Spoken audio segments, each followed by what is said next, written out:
Good evening. So I wanted to talk to you about this internet phenomenon, this joke, this meme that showed up a few days ago and it's pretty much exploded. And I think it's hilarious. I think it's brilliantly stupid or stupidly brilliant. And there's a few aspects of this I think that are really important that we talk about.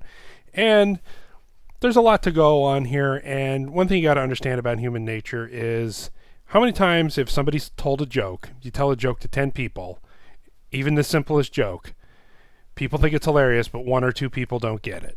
You got to explain it to them, or they thought you were serious. And you got to remember, there's a large swath of intelligence in this world, and we all have access to the internet, and we all see these things. And, you know, the vast majority of people know it's a joke, know it's a hoax, know it's an internet meme thing.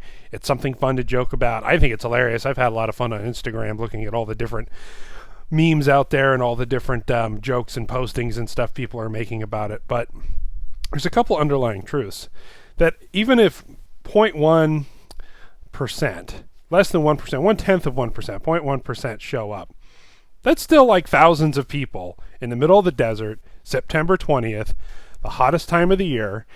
And wait a minute, it's in the middle of nowhere. It's on a bombing range. It's almost like they don't want people to show up and go to Area 51. And I know the whole thing is they want to go out and the thing is like, let's see them aliens. Let's find them aliens.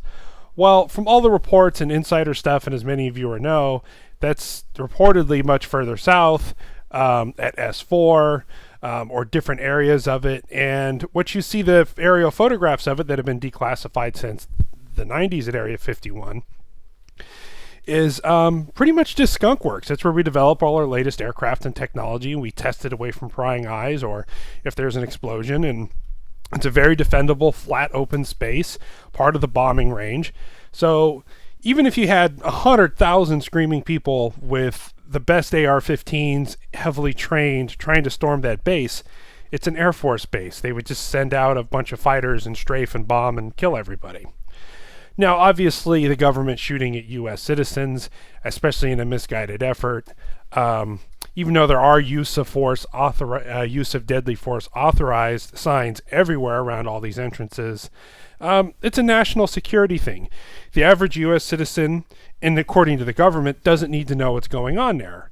And personally, I find whatever they're doing out at Area 51 and maybe S4, Dreamland, the other little offshoot areas of it, quite fascinating. I really do have no business in it. I'm not a spy. I'm not an aircraft engineer, and there's a certain line, I think, when it comes to aliens and spacecraft and all that other stuff that we want to know and we want the truth to come out. But then you also got to balance that with national security. The Chinese, the Russians, the Iranians, North Korea, whoever opposes us out there, and even other people competing with us, allied countries. We have our secrets, they have their secrets. So it becomes an intertwined mess. And I think it's great in a way that 1.2 million people signed up, obviously as a joke. But if we had 100,000 people marched on the Capitol, which I think would be a much better idea than Area 51, demanding to know the secrets of UFOs. Something like 60 or 70% of people believe that we aren't alone in the universe. If we demanded this type of disclosure, if we said no taxation without representation, we want to know the secrets, we want to know what's going out there. You can keep your military drones and your reverse engineered aircraft and all that other stuff. We just want to know, are we alone in this galaxy? We just want to know if there's intelligent life, what we can learn, what's going on. We want the truth. And you could almost get the truth about that when you say you guys can have your secret bombers. But the big problem I have with this is a very grave danger to those people that are going to show up. I know the Little Alien, which is a hotel nearby, kind of the only thing around out there. They had 10 rooms and they booked up within a couple of hours. They had a big giant campsite area and all the campsites booked up within a day or so. And there's not a lot of services out there. And I think it's like, oh, I see what you did here. You made it September 20th, the hottest, worst time of the year to be out there. And you got a bunch of people of various fitness levels, of various ages, completely unprepared. Maybe, they stopped and had a coffee and bought a bottle of smart water. Now they're standing out in a desert in 120 degrees, waiting for everybody else to show up. Just even an event of that size, you're just going to have people keeling over from the heat and dropping dead. Gee, maybe that's why they put it out in the middle of nowhere, just to make it the most inhospitable place in the world. But yeah, so I think it's brilliant if we actually got everybody together and demanded ourselves from the government, demanded the secrets that we wanted. But it turns out to be a joke. And remember, a lot of people don't get jokes.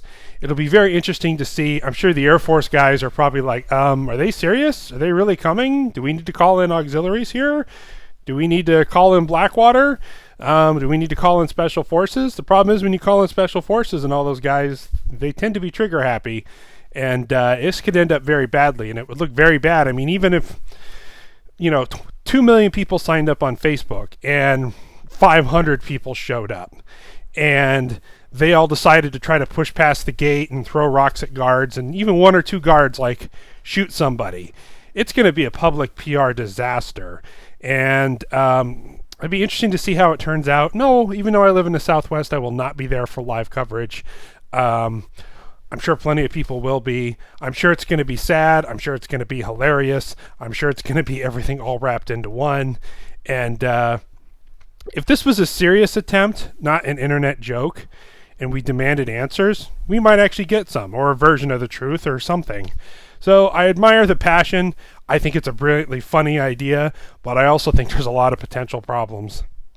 Anyway, so my personal suggestion is stay the hell away from Area 51. If you're on a road trip or something and you want to stop at a little alien or drive through at night or pull on the side of the road and not inside the base, but on the public highway and see if you see some lights or something, yeah, go for it. I want to do that sometime. But any type of sneaking in or raid or anything, they're going to shoot your ass. Anyway, stay safe in the woods and the desert, folks. I just thought this was hilarious and wanted to share my thoughts with you guys. Thanks.